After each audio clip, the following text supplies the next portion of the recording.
السلام علیکم ورحمۃ اللہ وبرکاتہ۔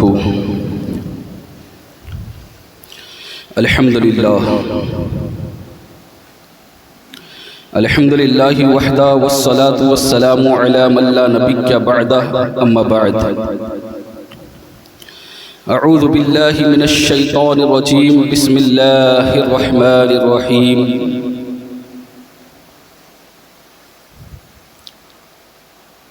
واستعینوا بالصبر والصلاة وإنها لكبيرة إلا على الخاشعين الذين يظنون أنهم ملاقو ربهم وأنهم إليه راجعون۔ اللهم نور قلوبنا بالقرآن وزين أخلاقنا بالقرآن وادخلنا الجنة بالقرآن ونجنا من النار بالقرآن۔ ربنا افتح بيننا وبين قومنا بالحق وأنت خير الفاتحين۔ صدق الله العظيم وصدق رسوله النبي الأمين الكريم ونحن على ذلك لمن الشاهدين والشاكرين والحمد لله رب العالمين۔ بادئ توحید کے متوالو، غوث اعظم کے جانثارو، آئیے کچھ عرض معروض سے قبل ہم اور آپ مل کر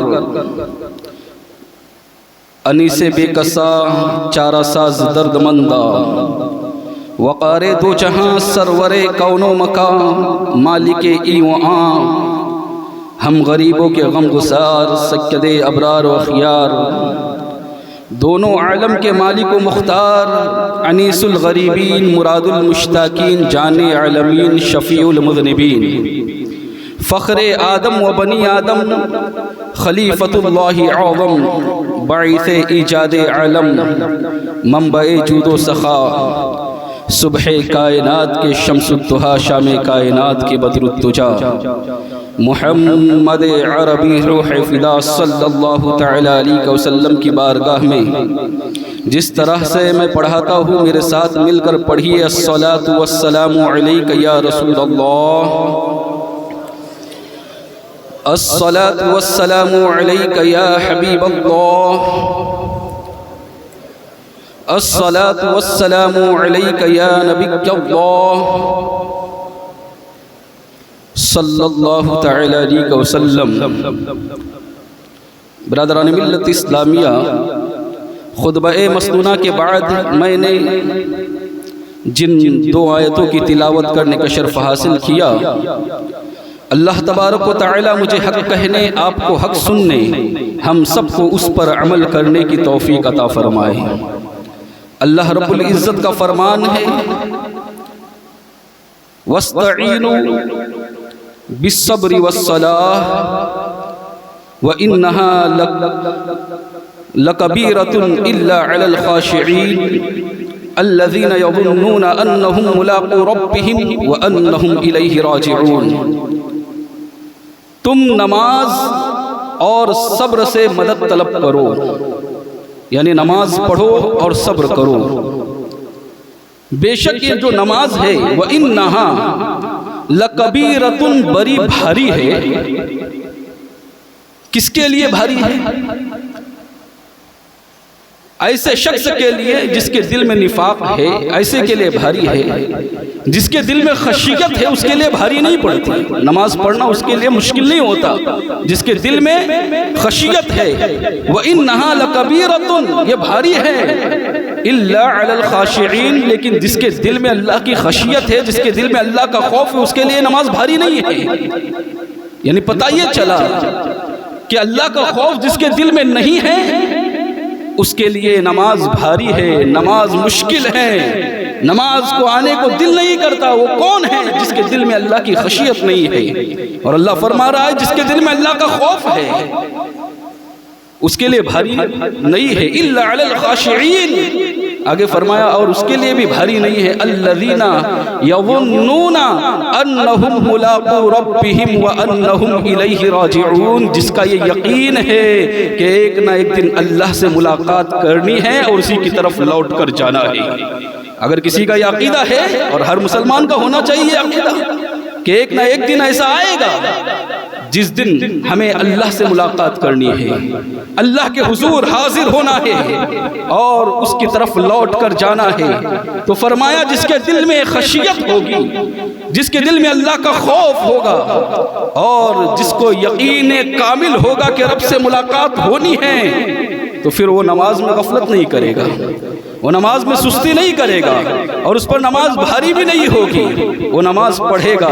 مسلمانوں اب اس آیت کریمہ کے تحت اندازہ لگاؤ کہ اگر آپ نماز نہیں پڑھتے ہیں تو پھر کیا آپ کا یہ معاملہ تو نہیں ہے کہ آخرت پر یقین کمزور ہے، اللہ پر یقین کمزور ہے اور وہ یقین نہیں ہے آپ کو کامل یقین کہ اللہ سے ملاقات کرنی ہے، اللہ کے حضور حاضر ہونا ہے؟ کیسے وہ شخص نماز کو چھوڑ سکتا ہے جسے یقین ہے کہ اللہ سے ملاقات کرنی ہے، اللہ کی بارگاہ میں حاضر ہونا ہے؟ وہ کیسے نماز کو ترک کر سکتا ہے؟ وہ کیسے نماز کو چھوڑ سکتا ہے؟ یہ بھاری اور مشکل تو اسی کے لیے ہے جس کے دل میں خشیت بھی نہیں ہے اور ملاقات کا یقین بھی نہیں ہے، اللہ کے حضور حاضر ہونے کا یقین بھی نہیں ہے۔ مسلمانوں یہ یقین حاصل کر لو، پختہ یقین حاصل کر لو، یقین کامل پیدا کر لو کہ ایک نہ ایک دن اللہ سے ملاقات کرنا ہے، کیونکہ مرنے سے کسی کو اختلاف نہیں ہے، مرنا تو سب کو ہے، سب جانتے ہیں ایک نہ ایک دن مرنا ہے، لیکن یہ یقین کیوں نہیں آیا ہے؟ یقین کی دولت کب حاصل ہوگی کہ اللہ کے حضور کھڑے ہونا ہے اور پھر ایک ایک چیز کا، ایک ایک سیکنڈ کا، ایک ایک لمحے کا ہمیں حساب دینا ہے، ایک ایک لمحے کا جواب دینا ہے۔ یہ یقین کب حاصل ہوگا؟ برادران ملت اسلامی، کچھ سالوں پہلے ایک عالم دین سے ایک واقعہ میں نے سنا تھا، بڑا عبرتناک واقعہ ہے اور اسلام پر اور اللہ پر یقین کامل پیدا کر دیتا ہے، ایسا واقعہ ہے۔ ممبئی کی سرزمین پر باہر کے ملک سے ایک کپل آیا، میاں بیوی تھے، گھومنے کے لیے، سیر و تفریح کے لیے آئے ہوئے تھے۔ حال یہ ہوا کہ ممبئی کی تاج ہوٹل میں رکے ہوئے تھے، ممبئی کی سیر و تفریح انہوں نے مکمل کر لی اور اس کے بعد جب جانے میں دن کم رہ گئے تھے تو بیوی نے اپنے شوہر سے کہا کہ میں ممبئی کا جو سلم ایریا ہے، جھوپڑ پٹی کا ایریا ہے، یہ ایشیا میں سب سے بڑا جھوپڑ پٹی مانا جاتا ہے، میں چاہتی ہوں کہ وہاں کا جائزہ لوں، وہاں جا کر گھوموں اور حالات معلوم کروں۔ شوہر نے کہا وہاں تو بڑا تعفن ہوتا ہے، بڑی بدبو آتی ہے، آپ نے دیکھا ہوگا ان علاقوں میں غربت کی وجہ سے چھوٹے چھوٹے بچے وہی پاخانہ پیشاب کر دیتے ہیں جس کی وجہ سے بدبو آتی ہے، ماحول اچھا نہیں ہوتا۔ شوہر نے منع کیا، کہا تو جانا چاہے تو جا سکتی ہے لیکن میں نہیں آؤں گا۔ برادران ملت اسلامیہ، اس نے ایک گائیڈ بنایا اور گائیڈ کو لے کر وہ ماہم کی جھوپڑ پٹی میں اس نے داخلہ لیا۔ سب سے پہلے تو جب بدبو آئی تو اپنے ناک کے اوپر اس نے ماسک لگایا اور ناک کو ڈھانپ لیا، اور جیسے ہی وہ آگے بڑھتی جاتی تھی ایک ایک جھوپڑی کے اندر جھانک جھانک کر دیکھتی تھی کہ کیا کیا کر رہے لوگ۔ 10 بائی 10 کا جھوپڑا تھا، 10 بائی 10 کے گھر آپ نے دیکھے ہو کہ چھوٹے چھوٹے گھر ہے، اسی کے اوپر مالیہ بنا ہوا ہے۔ وہ حیران تھی کہ کیسی زندگی گزار رہے ہیں لوگ، کسی کو دیکھ رہی کوئی ٹی وی دیکھنے میں مشغول ہے، کسی کو دیکھ رہی ہے بنیان کے اندر لنگی پہنا ہوا بیٹھا ہوا ہے، الگ الگ طرح کے لوگ وہاں پر موجود ہیں۔ دیکھتے دیکھتے وہ آگے چلی گئی، آگے بڑھی، اچانک اس کی نگاہ ایک جھوپڑے پر پڑتی ہے، جھوپڑے کے اندر، اور وہ جھوپڑے کے اندر ایک عورت کو دیکھتی ہے، خاتون کو دیکھتی ہے۔ وہ خاتون کچھ اور نہیں کر رہی تھی، وہ نماز پڑھ رہی تھی، اللہ کی عبادت کر رہی تھی، اللہ کی بندگی کر رہی تھی۔ اس نے جب خاتون کو دیکھا نا کہ 10 بائی 10 کا جھوپڑا اور یہاں پر اتنے سکون سے نماز پڑھ رہی ہے، اطمینان کے ساتھ نماز پڑھ رہی ہے، اس کے چہرے پر اعتماد تھا، اس کا چہرہ پرسکون تھا۔ وہ حیرت میں پڑ جاتی ہے، سوچتی ہے کہ ہمارا حال یہ ہے کہ اتنا ہمیں اللہ نے نوازا ہے کہ سب کچھ ہے ہمارے پاس، جتنا ان کا گھر ہے اس سے بڑے تو ہمارے واش روم ہے۔ وہ دل میں سوچ رہی ہے ساری باتیں، لیکن اتنا سکون اور اتنا اعتماد اور اتنا اطمینان جو مجھے کبھی میسر نہ آیا، میں اس عورت کے چہرے پر دیکھ رہی ہوں کیسے سکون سے رہ سکتی ہے اتنے چھوٹے سے گھر کے اندر۔ وہ نماز ادا کر رہی ہے اور اس کے چہرے پر طمانینت ہے، اس کے چہرے پر سکون ہے۔ اللہ اکبر۔ اس نے گائیڈ سے کہا میں اس عورت سے بات کرنا چاہتی ہوں، کہا اس کی نماز مکمل ہونے دو، جب اس کی نماز پوری ہوگی تو پھر اس سے گفتگو کی اجازت ہو جائے گی۔ جیسی ہی اس خاتون نے نماز مکمل کی، گائیڈ نے کہا کہ عورت باہر ملک سے آئی ہے، آپ سے گفتگو کرنا چاہتی ہے، کہاں پوچھ سکتی ہے، کیا پوچھنا ہے؟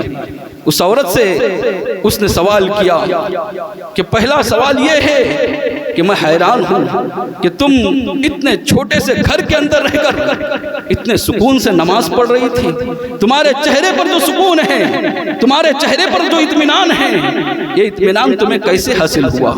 یہ اطمینان کی دولت تمہیں کیسے ملی جبکہ ہمارے پاس سب کچھ ہے لیکن یہ سکون نہیں ہے، بے چینی کا عالم ہے، اس لیے یہاں وہاں بھٹکتے رہتے ہیں ہم گھومنے کے لیے تاکہ سکون مل جائے، اور تمہارا حال یہ ہے کہ اتنے سے چھوٹے گھر کے اندر تم جو ہے وہ سکون کی زندگی گزار رہی ہو، اللہ کی عبادت کر رہی ہو۔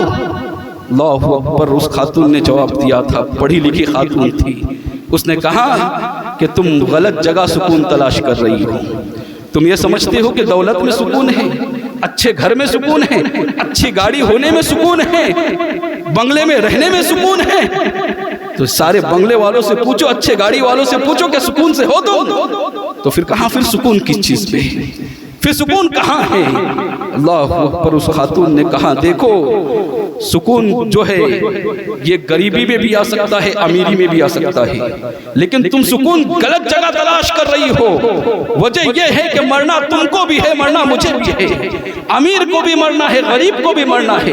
سورج ڈوبتا ہے، امیر کے لیے بھی ڈوبتا ہے، غریب کے لیے بھی ڈوبتا ہے، شام ہوتی ہے، امیر کے لیے بھی ہوتی ہے، غریب کے لیے بھی ہوتی ہے۔ یعنی سورج ڈوبتے ہوئے ہمیں یہ درس دیتا ہے کہ سنو میں ڈوب رہا ہوں، امیر کی زندگی کا بھی ایک دن کم ہو گیا ہے اور غریب کی زندگی کا بھی ایک دن کم ہو گیا ہے، لہذا سورج کسی کا نہیں ہے، نہ خاص امیر کے لیے ہے نہ غریب کے لیے ہے۔ گویا مرنا تجھے بھی ہے، مرنا مجھے بھی ہے، لیکن اسلام کی عظیم نعمت میرے پاس ہے، اسلام کی عظیم دولت میرے پاس ہے، جس کی وجہ سے مجھے سکون حاصل ہے۔ مجھے یقین ہے کہ میں نماز پڑھوں گی، میں روزے رکھوں گی، اللہ کی عبادت کروں گی، اگر اس چھوٹے سے گھر کے اندر یہاں رہوں گی، لیکن جیسے ہی میں انتقال کر جاؤں گی اللہ تبارک و تعالی مجھے جنت کے اندر اعلیٰ سے اعلیٰ محل عطا فرمائے گا، اعلیٰ سے اعلیٰ محل عطا فرمائے گا۔ کہ یہ سکون ہے، یہ اطمینان ہے مجھے جو تیرے پاس نہیں ہے۔ برادران ملت اسلام کیا یہ اعتماد، یہ یقین کب حاصل ہوگا؟ الذین یظنون انہم ملاقو ربہم وانہم الیہ راجعون، جو لوگ رب سے ملاقات کا یقین رکھتے ہیں اور اس کی طرف لوٹ کر جانے کا یقین رکھتے ہیں، وہی لوگ، وہ لوگ نماز ان پر بھاری نہیں ہوتی۔ آج یہ یقین کمزور ہو گیا ہے، یہ بھروسہ رب پر جو ہے یہ کمزور ہو گیا ہے کہ ہمیں مرنے کے بعد رب سے ملاقات کرنی ہے۔ یہی وجہ ہے کہ آج ہم نماز چھوڑے جا رہے ہیں، یہی وجہ ہے کہ آج ہم اللہ کی عبادت سے غافل نظر آ رہے ہیں۔ برادران ملت اسلامیہ کیا حال ہو کے رہ گیا ہے ہماری مسجدوں کا، کیا حال ہے؟ دو صف بھرنا مشکل ہو گیا ہے۔ کہاں گئے ہیں وہ نمازی جو اپنی مرضی سے نماز پڑھتے ہیں؟ تمہیں کس نے اختیار دیا ہے کہ تم اپنی مرضی سے نماز پڑھو؟ جب دل میں آئے گا جب نماز پڑھو گے، جب دل میں آئے گا جب چھوڑو گے۔ ایسی نماز نہیں ہوتی، ایسی نماز پڑھنے کا حکم نہیں دیا گیا کہ تمہاری مرضی کے مطابق نماز پڑھنی ہے تو رب کی مرضی کے مطابق پڑھنی ہے۔ اللہ نے فرمایا ہے 5 وقت کی نماز تم پر فرض کی گئی ہے، تو 5 وقت تم کو مسجد میں آنا ہے، 5 وقت تمہیں نماز ادا کرنی ہے۔ کچھ لوگ ایسے ہیں جو پابندی کے ساتھ مہینہ 2 مہینہ نماز پڑھتے ہیں اور پھر شیطان بہکاتا ہے، نماز کو چھوڑ دیتے ہیں۔ اپنی مرضی سے، رب کی مرضی سے نماز پڑھو، اپنی مرضی سے نہیں۔ 2 وقت کچھ لوگ کہتے ہیں جتنا وقت ملتا ہے ہم نماز پڑھ لیتے ہیں، تو ایسا تھوڑی ہے کہ جتنا وقت ملا اتنی نماز پڑھو گے تم. یہ کس نے بتایا تم کو کہ جتنا وقت ملا اتنا وقت نکال کر نماز پڑھنا یہ رب سے محبت کی علامت ہے. یہ رب سے محبت کی علامت ہے. اپنی مرضی کی نماز پڑھنا یہ رب سے محبت کی علامت نہیں ہے. یعنی تم فرصت کے لمحات میں ہو تو نماز پڑھو گے اور فرصت کے لمحات نہیں ہے تو نماز کو چھوڑ دو گے. برادران ملت اسلامیہ یہ یقین کامل نہیں ہے رب کے اوپر. اللہ کے اوپر یہ یقین بھروسہ نہیں ہے. کامل بھروسہ جب ہوگا کہ آپ سب کو چھوڑ دو جب مؤذن پکارے حیا علی الصلاۃ نماز کے لیے, حیا علی الفلاح نماز کامیابی کی طرف, سب کچھ چھوڑ دو. کیونکہ جان لو دنیا کمانے میں حقیقی کامیابی نہیں ہے, کامیابی حقیقی اللہ کے نماز میں ہے, اللہ کے آگے سر و سجود ہونے میں ہے, اللہ کے آگے جھکنے میں ہے. برادران ملت اسلامیہ یاد رکھنا, سمجھتے ہو کہ نماز چھوڑنے پر کیا ہوگا؟ کچھ نہیں ہوتا نماز چھوڑنے سے.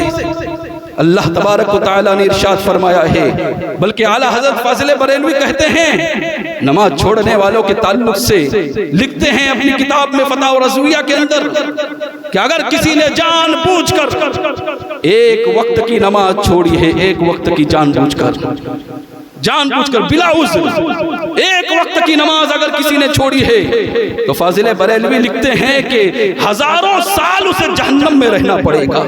ایک نماز کی بدلے ہزاروں سال جہنم میں رہنا پڑے گا. کیسے برداشت کرو گے؟ فما اصبرہم علی النار, اللہ نے فرمایا کہ تمہیں جہنم پر کس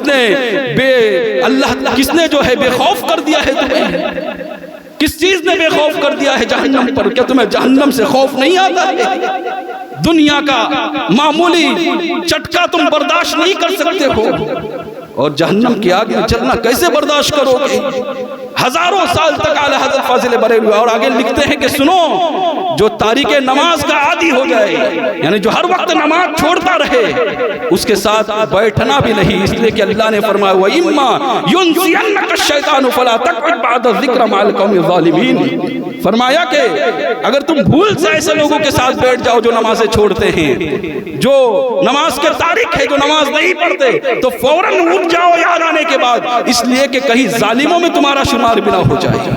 برادران ملت اسلامیہ, اور ہم ہیں کہ نماز کو چھوڑے جا رہے ہیں, نماز کو ترک کیے جا رہے ہیں. قیامت کے دن جب بے نمازی کو اٹھایا جائے گا, جانتے ہو اس کے پیشانی پر لکھا ہوا ہوگا اے اللہ کے حق کو ضائع کرنے والے. اللہ اکبر, کتنی رسوائی ہوگی.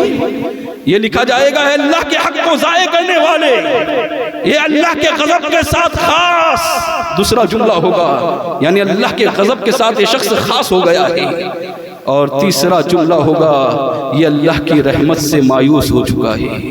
اللہ اکبر, جس دن کوئی سہارا نہیں ہوگا, اللہ کی رحمتوں کا سہارا اس دن ہے. اور اسی دن پیشانی پر لکھا ہوگا کہ اللہ کی رحمت سے یہ شخص مایوس ہو چکا ہے. اس کا کیا بنے گا قیامت کے دن؟ کیسے نماز چھوڑتے ہو؟ اپنی مرضی کی نماز کیسے پڑھتے ہو؟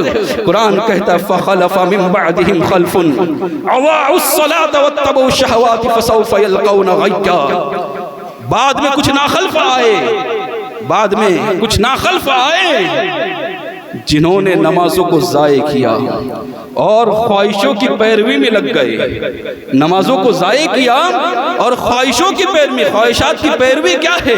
ایک تو برائیاں بھی ہیں, اور خواہشوں کی پیروی یہ بھی ہے کہ اپنی مرضی کے مطابق نماز پڑھی, جب چاہے جب پڑھی, جب چاہے جب چھوڑ دی, جب دل کیا آ گئے, جب دل کیا نہیں آئے, کوئی فرق نہیں پڑتا ہے. یہ خواہشوں کی پیروی ہے. فرمایا فَسَوْفَ يَلْقَوْنَ غَيًّا, قرآن کہتا ہے اسے جہنم کی غی کی وادی میں ڈالا جائے گا. یہ غی وادی کیا ہے؟ مفسرین اس کی تفسیر میں فرماتے ہیں کہ جہنم کی سب سے حرارت والی, سب سے گرم اگر کوئی وادی ہے تو وہ غی کی وادی ہے. اور اس کے اندر ایک کنواں ہے جس کنویں کا نام ہب ہب ہے. اس کنویں کا عالم یہ ہے کہ جب جہنم کی آگ سرد ہو رہی ہوتی ہے, جب جہنم کی آگ بجھنے کے قریب ہوتی ہے, رب فرشتوں کو حکم دیتا ہے کہ اس کنویں کو کھول دیا جائے. اس سے ایسی حرارت پیدا ہوتی ہے کہ جہنم دوبارہ بھڑکنا شروع ہو جاتی ہے.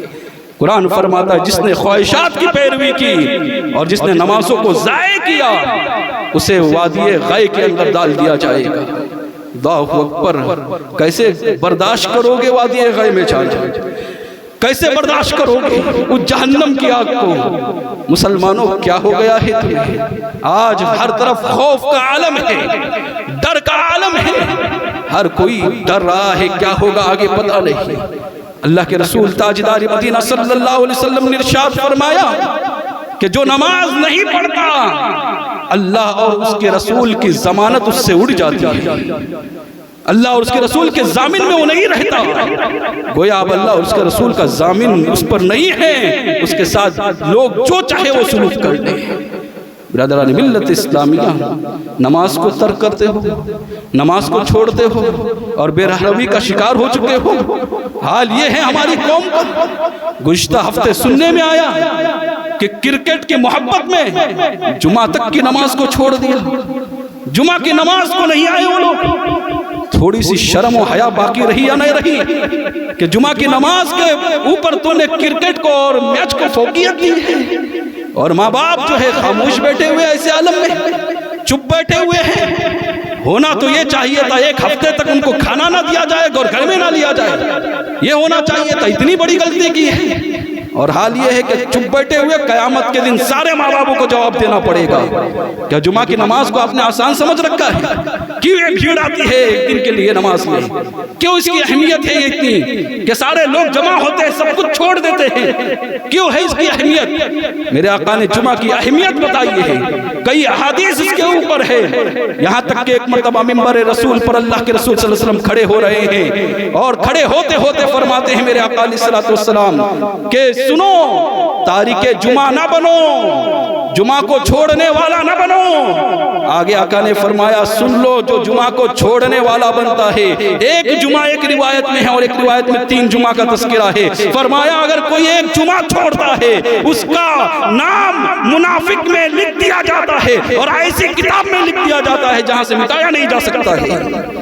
اللہ اکبر، ایک جمعہ جو جان بوجھ کر چھوڑ دیتا ہے بلا عذر، اور پھر کہتے ہو کہ ہم نے ظہر ادا کر لی ہے۔ کس نے حق دیا تمہیں؟ کس نے بتایا کہ نماز جمعہ چھوڑنے پر جان بوجھ کر پھر ظہر ادا کرو؟ ایسا کہاں ہے؟ مجبوری کے عالم میں، تم سفر میں ہو تو بات الگ ہے، تمہاری مجبوری ہے اور جمعہ نہیں پڑھ پا رہے ہو تو ظہر پڑھو، یہ حکم ہے۔ کرکٹ کی محبت میں، اور کیسی محبت ہے، نہ دھوپ دیکھ رہے ہو، نہ چھاؤ دیکھ رہے ہو، نہ سردی نہ گرمی، کچھ کا کسی چیز کا احساس نہیں۔ اگر یہاں پر 10 منٹ اگر باہر کھڑے رہنا پڑے ابھی اس وقت تو 10 منٹ کھڑے نہیں رہ پاؤ گے باہر۔ اور حال یہ ہے کہ صبح سے لے کر شام تک تپتی ہوئی دھوپ میں کرکٹ کھیل رہے ہو، نمازوں کو چھوڑ رہے ہو۔ کرکٹ کی محبت اتنی غالب آ گئی ہے کہ اللہ کی محبت کم ہو گئی ہے تمہارے لیے۔ ہوش کے ناخن لو مسلمانوں، ذرا سنبھلو اور اپنے اعمال کو پختہ کر لو، اپنے اعمال درست کر لو۔ قیامت کے دن ایک ایک لمحے کا حساب دیا جائے گا۔